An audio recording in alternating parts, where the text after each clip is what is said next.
Shelley Terrell, and I here with American TESOL presents free Friday webinars every Friday. You can come and you can ask your teachers to attend because it's absolutely free, and we have one every Friday. Now, you do get certificates. You have to email me at shelleyterrell@gmail.com.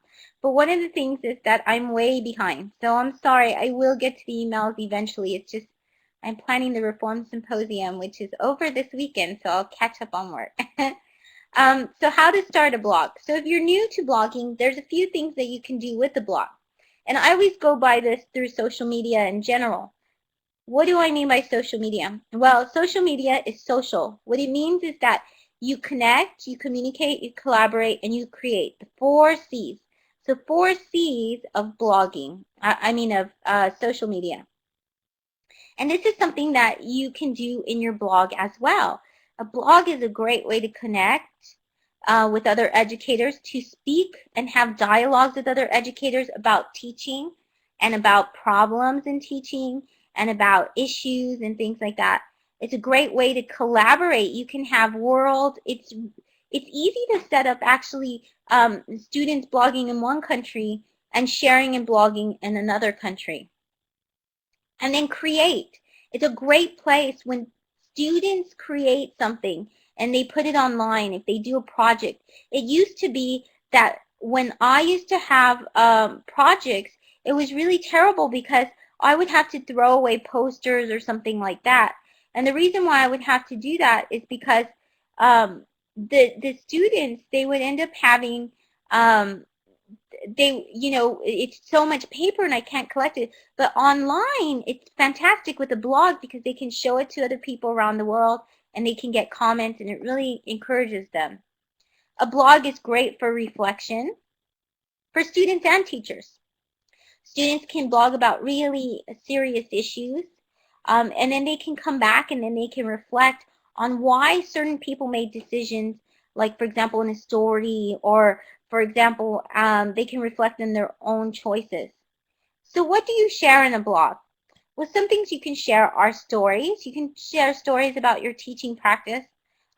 Today, Faisal did a presentation, and he was doing a presentation, and he was sharing, stories and experiences about him teaching drama and his students. And Faisal does that quite a bit here as well, as shares his personal experiences. And some of you as well. Your resources. A lot of you will share things that you find. That's what I started sharing on Twitter. Dave Dodgson always sharing some great things that he does with his students. He shares lessons and ideas. And there are other people in this room who have blogs who constantly share. And a blog is a great place to do it. I used to do it to bookmark things as well. So whenever I was excited about something, then I could go back to my blog and I could find the tool that I used. Share links, share ideas, and of course, share your passion for teaching. Greta Sandler, I don't know if Greta is still in here, but Greta, she does blogging with her students, and she has one of the most passionate blogs out there that's really great, that I really love.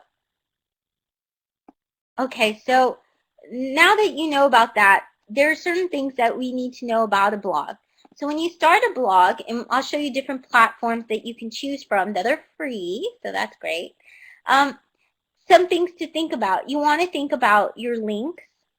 You want to think about comments, widgets, resources, digital footprint, and guest posting. So if you've never started a blog before, one of the easiest ways to see if you'll even, need a blog is do a guest post for somebody else.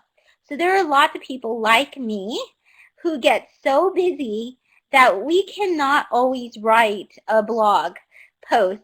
And so I love it when people email me, as long as you're not like online colleges or marketing. Not that. But if you're a teacher and you want to write a post on my blog about your experiences and it's on my topic, like if it relates to my blog's mission, then you're more than welcome to. Ken Wilson London, his Twitter. But Ken Wilson is a great place and a great person to connect with. He's an ELT author, and he loves when English language teachers from all over the world post guest post on his blog, and thousands of people read Ken Wilson's blog. So I'm going to go ahead and put Ken Wilson's blog, because he's just amazing, the way he really helps people. And so he's a great way to start guest posting. But Dave Dodgson just said as well that he would love people to do it. The great thing about guest posting, even when you have your own blog and you're starting, because some of you just started, is that it gets you exposure to other people. You get exposure to their audience. So that while you're building an audience, this is one of the things that I started really early, is I started guest posting because I wanted to gather an audience, and then I got people on my blog. Widgets. I'll show you what widgets are in a little bit. The other great way to get people to go visit your blog is comment on their blog. This is, David Rohr is so great about this. It's a lot of times I'll go to different blogs and I see David Rohr's name in all the comments. And this is fantastic. To leave a really thoughtful comment, read other people's blogs, you get ideas for your own blog. But also, every time you leave a comment, you get to leave a link to your own blog. So if people like what you have to say, or they like your resources, then people will come and visit your blog. So one of the great things that projects that I've started with Greta Sandler, and Greta's just so great about this, and she does student blogging specifically, and she's the expert at that, so she's going to talk about that in a little bit. But we did Greta came up to me and she said, you know what, I'd really like to help new teachers, I'd really like to help them blog. But a lot of teachers don't know how to blog. And a lot of teachers need blog challenges and things like that. And so we came up with Blog for EDU, but this is mostly Greta's project. She's the one who came up with it. And so it's a great way to get blog help. You can join different blog projects that people propose. And then you can find all these resources on blogging. So what's the best platform and things like that. And then you can even sometimes get on our Twitter feed, and we'll automatically share your blog with thousands of teachers that follow us. Okay, so what kind of blogging platform do you want to use? That's up to you. I'm going to make some suggestions. But I'm going to go ahead and pause myself because it looks like people are having connection problems. Okay, is that a little bit better? Hopefully it is. But one of the things that I love is Posterous. Posterous is this incredible blogging platform. It's so easy to use. I wish I found out about it when I was blogging. All you need to do, you can email your post. You can even put links to a video of YouTube, and it automatically includes it in your post. You can attach, you can attach pictures. It's the easiest, fastest blogging platform there is. So if you want something that's quick and easy, then I would recommend Posterous. And it comes with so much these days. And one of the great things, so as long as you're students or you have an email, then you can do Posterous. The other great thing about Posterous is if you have any kind of smart device, then you can use the free Posterous app. So I'm going to show you that real quick. So a lot of times I have been to conferences. I take notes on my Posterous. I even take pictures. I do a video. And by the end of the session, the end of the presenter's talk, if there's internet, then I can post this automatically to my Posterous and I can tweet it. It's so quick to do. It's so easy. I definitely recommend Posterous. All you have to do is to just send an email at posterous.com. So whatever email you sent, though, that will be the address. I recommend actually going to posterous.com, the site, and starting that way so you can get a personalized account. Because if you just send an email, then it's going to make your name as the blogging address. The next one I recommend is Edgy Blogs. Edgy Blogs is really great too. It's free. But the best thing about Edgy Blogs is you have someone called Sue Waters, Sue is the queen of blogging. When I started my blog, I read everything that Sue Waters writes, And so she's at Sue Waters, and I think she's also called the Edgy Blogger. Oh wait, at Sue Waters, sorry. And if you Google Sue, you'll find her, but she's the Edgy Blogger. And I believe it's edgyblogger.com. But these are free. This is the platform I use right now, and it's so simple and easy. And you have people who are willing to help you and come, and it has so many options. It's free, and it's recently went advertising free. It's a great way to work with students as well. The other one I recommend is WordPress. WordPress is great. It's got new features, and it'll automatically post you in a list for other WordPress users to use. There's lots of themes and templates and things like that. It makes it really, really easy. Greta's is at WordPress.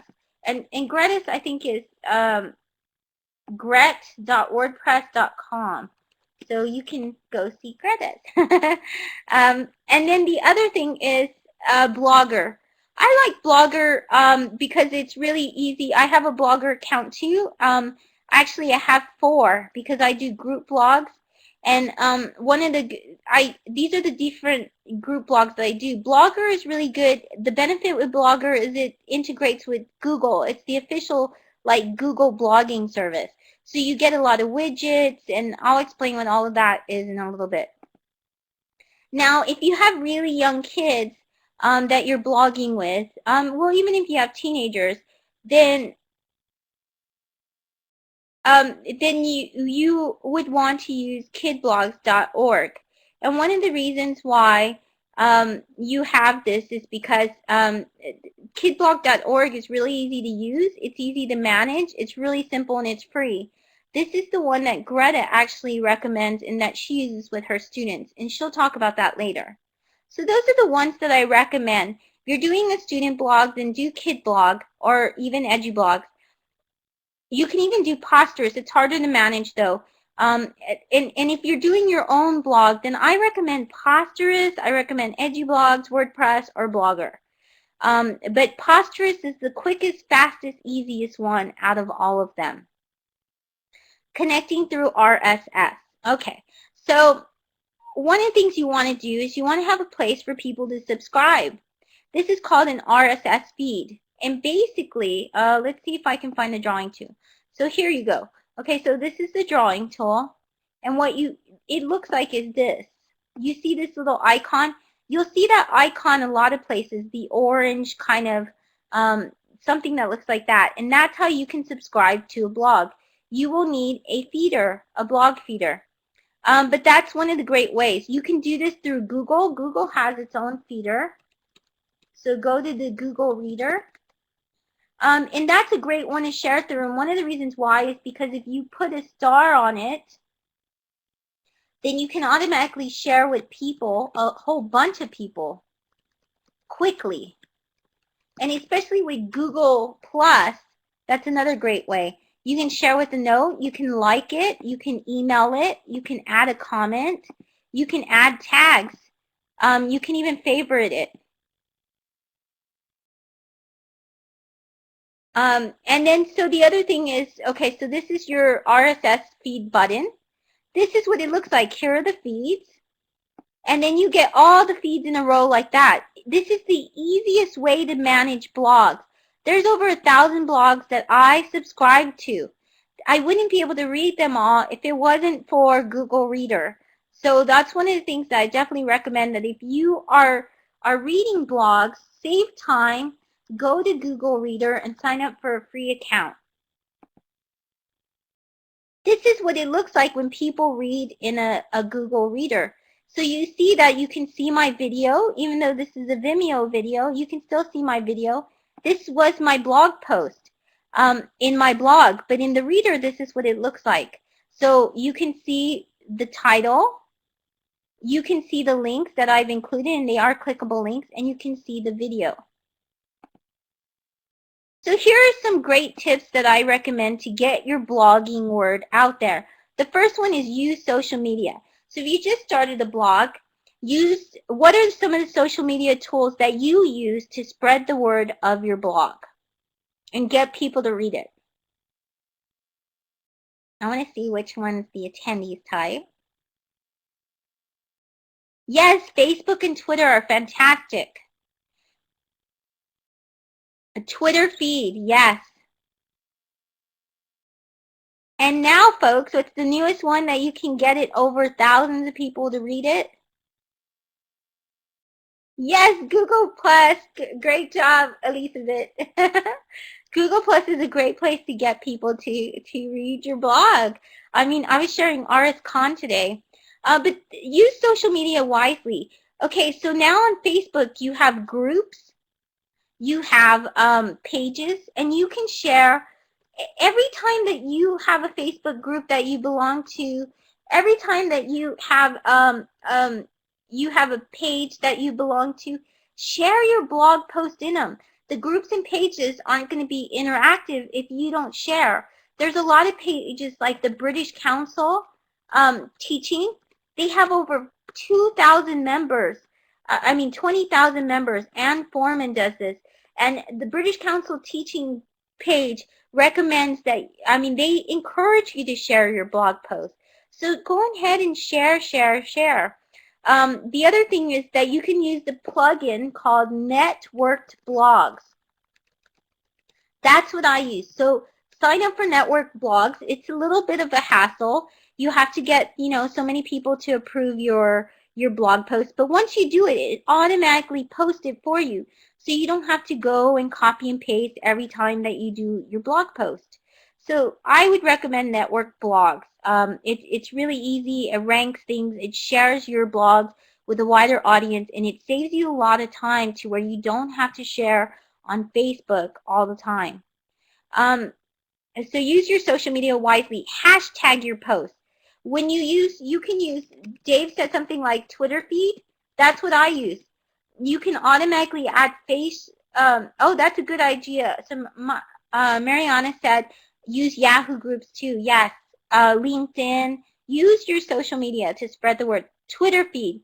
Twitterfeed.com. It automatically posts for you. And one of the good things about Twitter feed is you can use your hashtag. The biggest hashtags read for ESL are ESL, like Greta put, ELT chat, EFL, and ELL chat. If you do business English, then you want to do BSIG. If you do a young learners post, do YLT SIG. And then these will go to people who specifically read for those audiences. Comment. And when you comment, sometimes it's okay to leave a blog post. Do this carefully, though. But definitely leave a URL to your blog. Blog carnivals. These are fantastic things that you can do. Larry Ferlazzo has lots of blog carnivals that he announces. And so that are specifically for ESL, the ESL blog carnival. I've hosted one. You can host one. But basically what it is, it takes hardly any time at all. All you have to do is you have to just go to the submission form, enter a post that you already wrote, something that you wrote a week ago, 3 months ago, a year ago. Something that you thought, oh, not a lot of people read it, so I wish that, more people had read this. I think it was a good post. Here's where Larry talks about the carnival, and all you do is you submit it. A carnival is basically on a blog page, a list of like 20 or 30 blogs on a topic. For example, it might be lesson-based. I did one recently on young learners. Sometimes people do it on business English. So there are different categories, and you just find the post that fits that. The next thing is make sure to use the widgets that are on your blog. So you want to do things like make tags and categories. I'll show you what that looks like. Blogs that have pictures and video are seen more often and read more often than blogs that don't have pictures and video. There's studies about it. So I would say include multimedia. Don't include too much multimedia, and be careful what you include. For example, Wallwisher. I love Wallwisher. I wish that, I started using Wallwisher, but Wallwisher isn't always the best thing to include in a blog because sometimes it doesn't work. But video and pictures are always great. Make sure you have an updated profile page that has your picture, what your blog is about, so your readers know, and also have some background information of what you believe in education. Google Analytics is your best friend. People don't tend to comment. They just don't have time. Sometimes, you know, it gets busy. Sometimes you still have to develop your readership. It doesn't mean people are not reading your blog. What it means is that you need to install Google Analytics. Now, Google Analytics is free. And what it does is it gives you some really cool graphics, and it tells you how many people read your blog in one day. It tells you what posts are the most popular posts. It tells you from what country these people are from. Google Analytics will tell you who's reading your blog and what they like, what they think is the best content in your blog. So this is what my particular blog looks like. Once again, I have edgy blogs, and mine's is Teacher Bootcamp at edgyblogs.com. And I haven't done the personal yes, thank you, Greta, URL yet. Oh, Shirley, that's a good question. So Shirley said, is Google Analytics a blogspot feature? No, it's for every single blog out there. I have a Google Analytics for my blog as well. It's also for any website out there. We use it for our company accounts as well. So one of the things is your title. Make sure your title isn't too long. You want to do titles that are catchy. 10 anything. If you do 10 plus, 9 plus, 9 tips, 30 resources.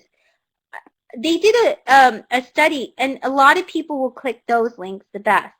So it's kind of a tricky thing, but you know, that's how it goes. Include video. You can see here, this is my template. So here's where I have my picture. I have what this blog is about. I have an award here that I have posted because I'm proud of it. My page is here. You can subscribe. I even have where you can subscribe by email. Some people don't have RSS feeds. That's one of my biggest things with education ELT blogs is that a lot of your students will not have RSS feeds. So I think you really need to think about having something like email, so they can subscribe through email, or even newsletter. There are free sites to subscribe to newsletters and email, and that way your students can get it in their email, and they can read it, and they can do the lessons. The good thing is every time you post it and they subscribe by email, they automatically get an email that says, here's your new lesson today, or something like that. So it's good to have different subscribing options. Offer something for free. Right here is my free teacher ebook, which is the 30 Goals Challenge for educators. When you offer free things to teachers, they will come to your blog. So it makes some sense. The other thing you want to think about, categories. Have different categories so people can quickly click on it. When people are bored, sometimes, you know, I want more things to do. Then what I do is I click on something that I think is interesting. I think, oh, wow, this is really good stuff. Or I want to learn about mobile learning for students. Or I want to see interviews. And then I'll click on that and I'll go into those categories. So think about different categories for your blog that you write about. Maybe you write about young learners a lot. Maybe you write about technology. Maybe you write about technology tips. Maybe you have a series, a monthly series, your summary. So those are different categories you can have. Search the blog. That's one of the most important things as well. Have a place where people can search your blog in case they forgot something. This is a widget. A widget is just anything that makes your blog, that does things with your blog to make it easy for your readers. So this widget will tell people the top post. It'll just constantly give posts.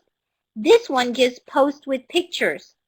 There's one called Cluster Maps. I definitely recommend it. It says where your readers are from all over the world. Here's this plugin right here, which is where you can subscribe for free with email. So this is the different pages that I have. Pages are different. These are static places. These are where people want to learn more about me.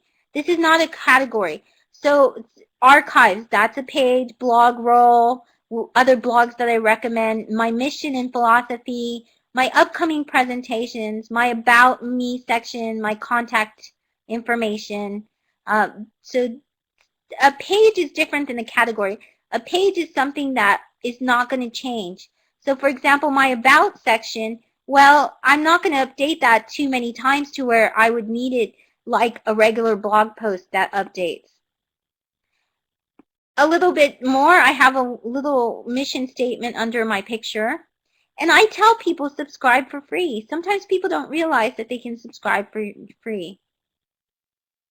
This is what your dashboard will look like, something like that, your dashboard. You can see your recent comments. You can get little tips and things like that. So that's what a dashboard looks like. All of your stuff where you can change things is all in this column right here. The other thing is, this is what it looks like to edit a post. It looks something like this. You can see I have some things in draft. You can easily edit categories, tags, search your post, and then you can quickly edit things. This is what a dashboard is.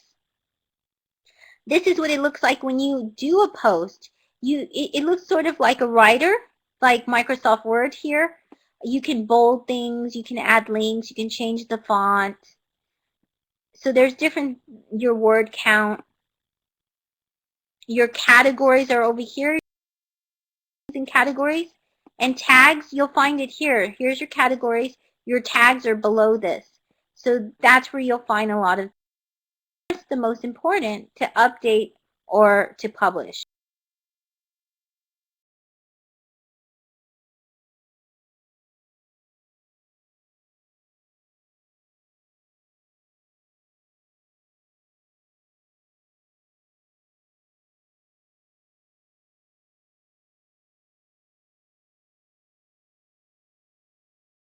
So that's my personal information.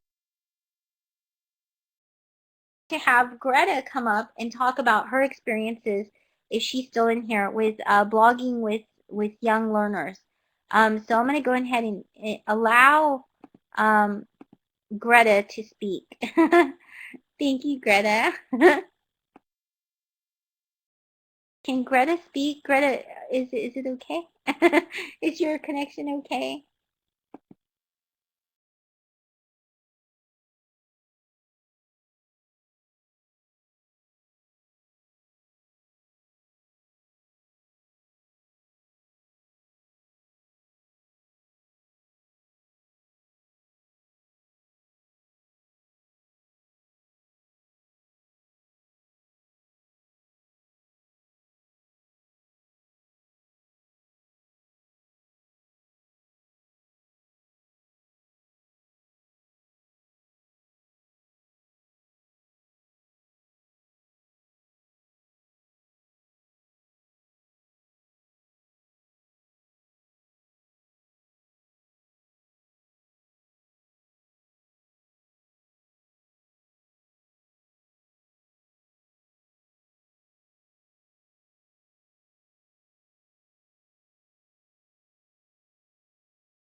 Hello?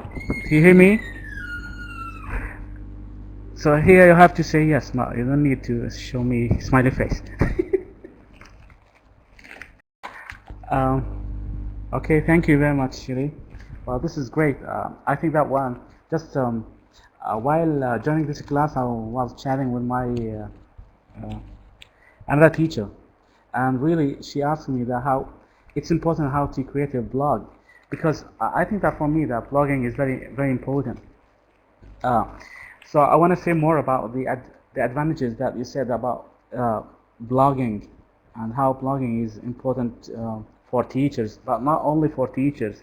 I mean, for everyone, but also we can use it for our students because we care a lot about our students. I think that, yeah, as you said, that we can share commands, links, widgets.